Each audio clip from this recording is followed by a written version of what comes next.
So hi everyone, and thank you for the very brief introduction, Peter. It's really great to see all of you made it here so far. My presentation today starts with a question about whether we are witnessing an ethical momentum in IoT development right now. I also want to say that I'm so happy to see Isabel and Chris here. I attended a workshop with them 6 months ago at the ThingsCon conference in Rotterdam, and it was super good. So we are up for some amazing stuff this evening. Just setting the bar very high. Yeah, and as Peter said, I'm a PhD fellow at the Iot University of Copenhagen.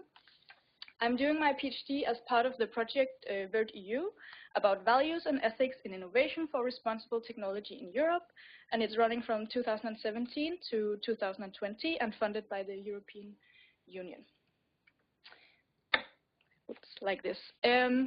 So in this project, many different researchers are doing amazing work. I cannot talk about all of it. I'm just going to focus on my humble PhD project, which is a tiny part of a big, big mission. Also, it's research very much in the making, so please bear with me as I present this. I'm an anthropologist, and I'm really happy to be here because I've been following ThingsCon for 2 years now, also as part of my research. And I want to give you just a brief taste of this ongoing research. As ethics is a rather complicated matter to talk about, I will just apologize beforehand if there is something that is just posing more questions than giving answers in my presentation. I think that's kind of how it's going to be like. But what I really want to show is that I think there are so many different initiatives happening right now all over Europe where people are trying to engage with ethics in IoT development in very different ways. So I think what we cannot talk about anymore is like an ethics singular in IoT development. I think we have many different versions of ethics happening simultaneously, and that's what I want to show. So I think I want to start this presentation by going 2 years back in time to the Mobile World Congress in 2017. It was like 1 or 2 months into my PhD, and I was going to this event to kind of start talking to some IoT developers about what ethics in IoT might be about. And I spoke to an IoT developer, and later the same day I received this email that I'm just going to read out loud now that just says, Esther, thanks for dropping by our booth. I enjoyed the ethics conversation. I feel strongly about that, but no one ever talks about it. And I think what this shows is that even at this conference, showing all of these new, shiny IoT technologies and all the hopes and anticipation tied to the technologies, you have this concern looming just beneath the shiny surface. And it actually seems like numerous IoT developers right now are starting to express their concerns in very different ways. And this has happened over the past decade. And I think some of the 3 kinds of ethics that I'm going to talk briefly about is writings, so people writing about ethics in IoT. Then we have events such as this, where we all meet up and we're attracted to a space for talking about ethics in IoT and sharing experiences. And we can maybe talk about later why you guys came here and what kind of space is this. And then we have concrete technologies criticizing IoT technologies from an ethical point of view. There are quite a few of those around also. So I want to start talking a bit about the writings, and I just brought 2 examples today. One is an ethics fact sheet developed by an IoT expert group initiated by the European Commission in 2010, and the other one is like a whole proliferation of manifestos written by IoT developers currently flourishing and really loudly calling for change. So this fact sheet, as I said, it had like a timeline of starting in September 2010. The European Commission had started this IoT expert group to kind of, and I quote, contribute to a shared vision for the development and deployment of the Internet of Things in the framework of the digital agenda for Europe as part of the Europe 2020 strategy. And their work, they met like 10 times over 2 years, and their work culminated in 6 different fact sheets where ethics was one of them.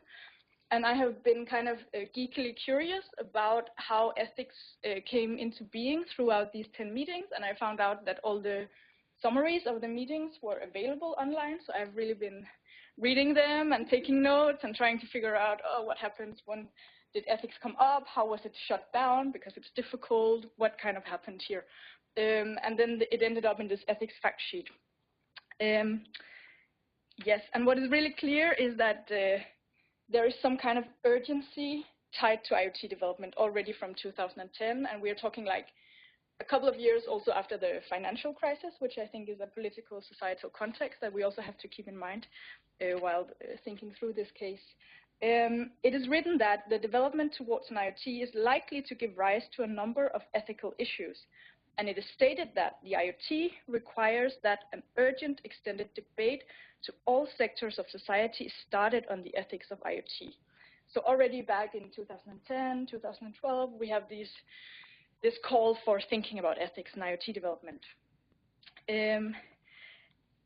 Ethics, however, turns out to be quite a difficult topic to approach.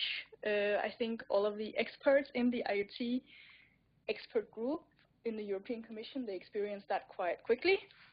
And they end up saying that the group is facing the unavoidable conceptual vagueness, disagreement, and interpretive flexibility that are typically associated with new and emerging technologies. This lack of conceptual clarity makes it difficult to analyze IoT from an ethical perspective. Hence, if we don't know what IoT is, how can we even talk about what ethics in IoT is? And also, we never know what ethics is. I think we spent like forever trying to figure out what ethics is, right? So we are really dealing with two monsters coming together in an ethical dialogue that is very difficult to grasp. So I think what this group what they choose to do to not claim that they know exactly what ethics in IoT is about, but to sort of start approaching it, is that they start thinking about the characteristics of IoT that have some sort of ethical challenges or potential tied to them. And some of these ethically loaded characteristics are ubiquity, pervasiveness, invisibility, seamlessness, connectivity, mediation and autonomous agency, embedded intelligence, control, big data, unpredictability and uncertainty, and it goes on forever. There are so many IoT characteristics that have ethical implications. But they do end up listing 6 key issues for ethics in IoT. And one is social justice and digital divides.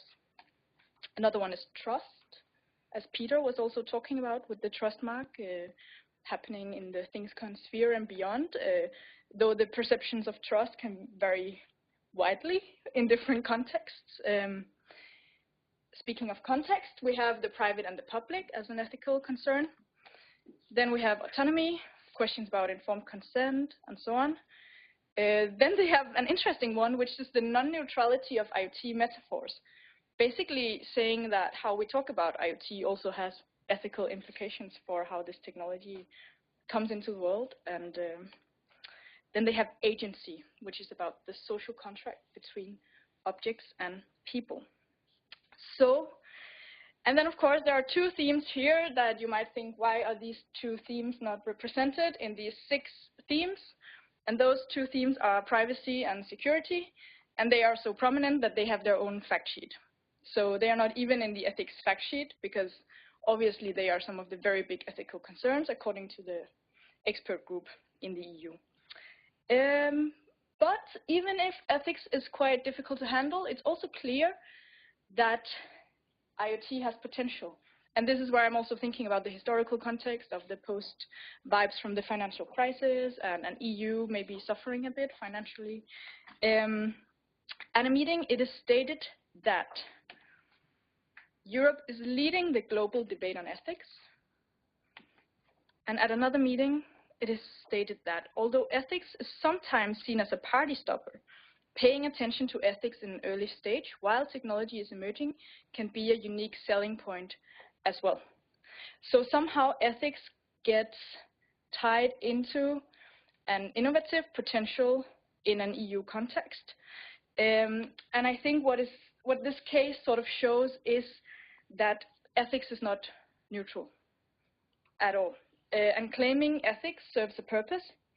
Ethics has incentives. In this case, it's also beyond trying to focus on ethics and kind of promote ethical reflection in IoT development.